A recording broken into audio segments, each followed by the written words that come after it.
The late summer sun sank behind the jagged skyline of the city, casting golden hues that stretched shadows across the streets. As dusk settled, the air grew thick with a mixture of exhaust and fading warmth, an urban heartbeat that pulsed relentlessly through the veins of downtown.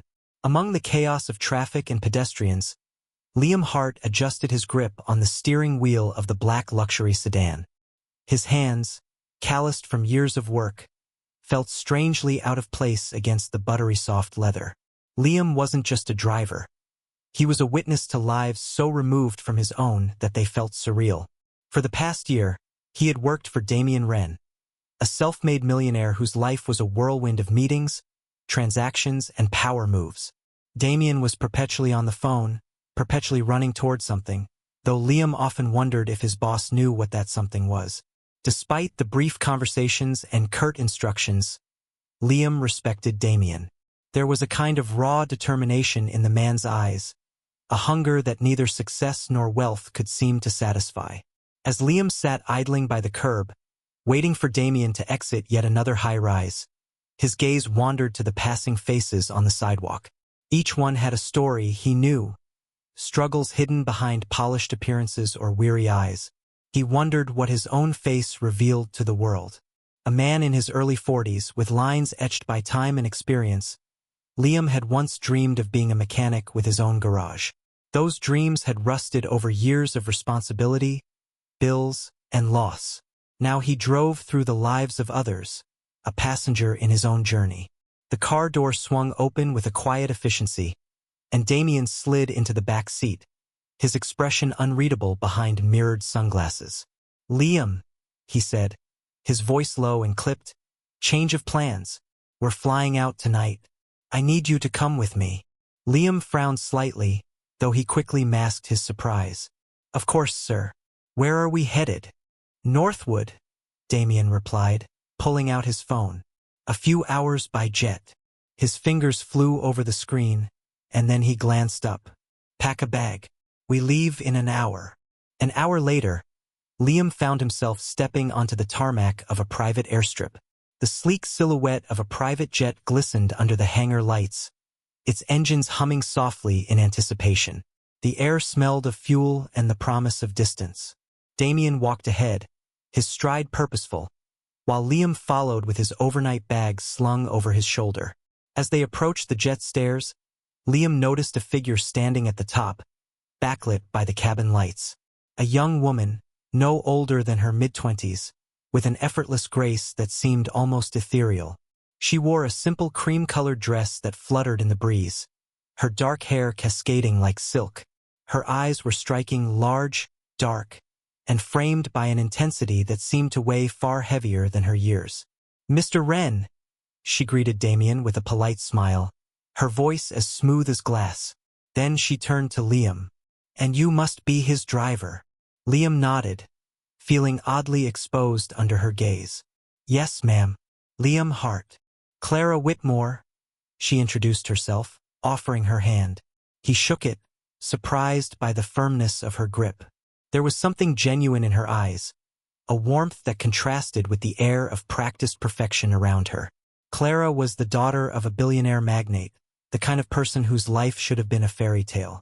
But as Liam followed her onto the jet, he noticed something else, a quiet loneliness that clung to her like a shadow.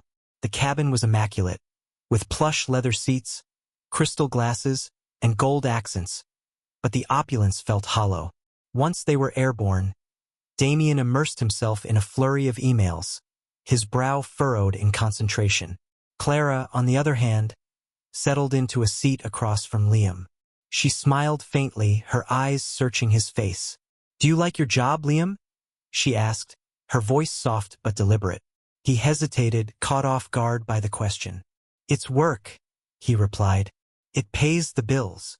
Clara nodded, as if she understood far more than his words conveyed. "Sometimes, it feels like we're all just doing what we have to do, doesn't it?" There was a sadness in her tone that struck Liam's heart. He didn't know her, not really, but in that moment he felt a pang of sympathy. Here was a woman who had everything money could buy, yet her eyes held the same weariness he saw in his own reflection. As the flight continued, Clara spoke more. She asked him about his life, where he grew up, what he enjoyed doing.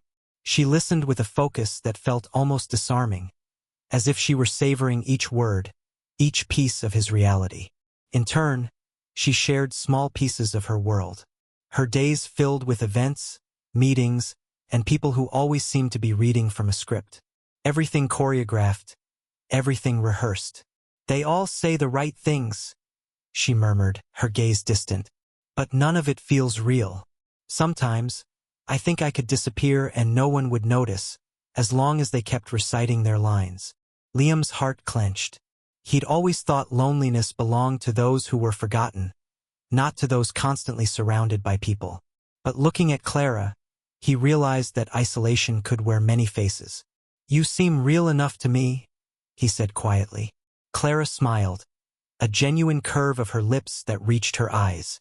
"Thank you, Liam." For the rest of the flight, a fragile understanding hung between them. Two people from vastly different worlds, yet connected by the quiet ache of feeling unseen. Neither of them realized that fate had only just begun to weave their stories together, and that the threads binding them would soon reveal something neither could have imagined. As the jet descended toward the lights of Northwood, Liam felt an inexplicable sense of anticipation, a whisper that change was in the air. He glanced at Clara, who stared out the window, her expression pensive. In that moment, the boundaries of their worlds seemed thinner, almost transparent. And neither of them knew that what awaited them would change everything. The sun had barely risen when the sleek black car pulled up to the gates of the Whitmore estate. The wrought iron gates, tall and ornate, swung open with mechanical precision, revealing a driveway that stretched like a winding ribbon through perfectly manicured gardens. Towering oaks lined the path, their branches forming a somber canopy that cast dappled shadows on the cobblestones below. Liam took in the grandeur with muted awe. He had driven Damien to wealthy clients' homes before, but this was different. This place exuded a quiet majesty, an old-world elegance that whispered of power passed through generations. Yet despite the beauty, an oppressive stillness lingered in the air, like a house where laughter had been carefully packed away and stored in forgotten rooms. Clara sat beside Liam in the passenger seat, her gaze fixed ahead, expression blank. Damien, in the back, was scrolling through his phone, oblivious to everything beyond his screen. As they approached the house, Liam's attention was drawn to the mansion's facade. Ivory stonework, arched windows that seemed to peer down like watchful eyes, and an entrance so grand it looked fit for royalty. The car came to a halt, the tires crunching softly on the gravel. A line of staff members, dressed in crisp uniforms, waited at the entrance like actors ready for a performance. Clara sighed softly. "Showtime," she whispered. She stepped out first, and as soon as her feet touched the ground, the transformation began. Her posture straightened, her chin lifted, and a serene, practiced smile curved her lips.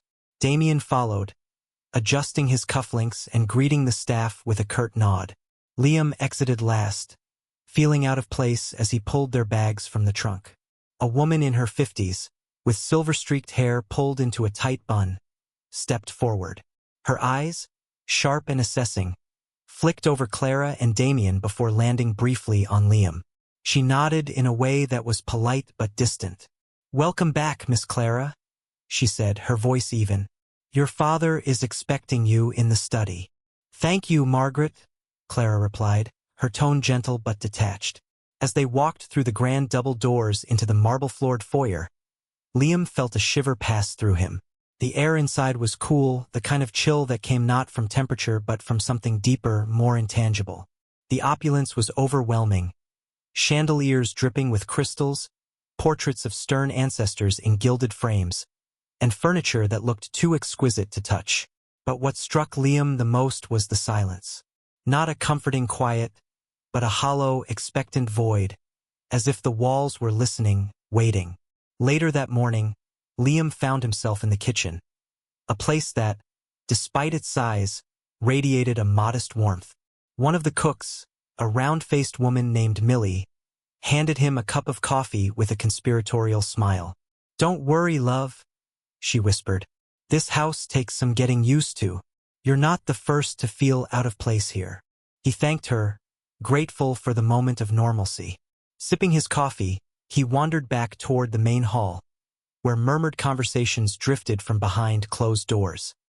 He paused near the study, hearing Damien's low voice punctuated by the sharper tone of a man he assumed was Clara's father. A strategic partnership, mutually beneficial. Damien's voice was steady, persuasive. It's not about benefits, Ren, came the curt reply. It's about appearances. Liam shook his head and stepped away. It was all business, all calculated exchanges of power. He wondered how Clara endured it, day after day. As he turned a corner, he saw her standing by the large bay window, the sunlight filtering through the glass and casting soft patterns on the marble floor. She was alone, her hands pressed lightly against the sill, her gaze lost in the distance. For a moment, she looked like a portrait, beautiful, untouchable, and profoundly sad. He hesitated before speaking. You okay? She turned slowly, the mask of poise slipping just a fraction. You ever feel like you're part of a play you didn't audition for? She asked, her voice barely above a whisper. Liam nodded. More often than I care to admit.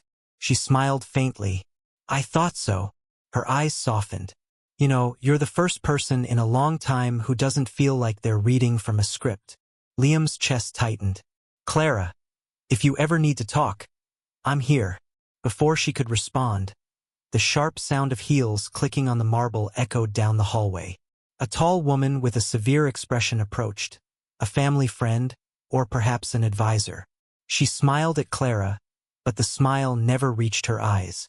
Your father would like you to join the meeting now, the woman said, her voice clipped and rehearsed.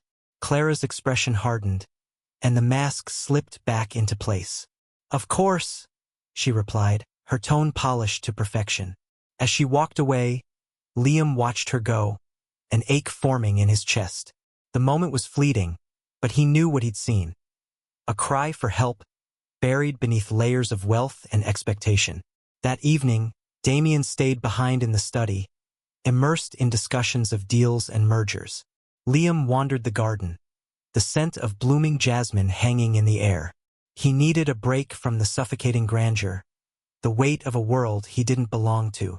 He found Clara sitting on a stone bench beneath an old oak tree, her arms wrapped around herself against the cool breeze. The moonlight painted her face in soft silver, highlighting the vulnerability she worked so hard to hide. Without thinking, he sat beside her. They stayed in silence for a while, the only sound the rustling of leaves. Did you ever want something more? She asked suddenly, her voice trembling. Liam nodded. Yeah, but sometimes life has other plans. She looked at him, her eyes glistening. I feel trapped, Liam.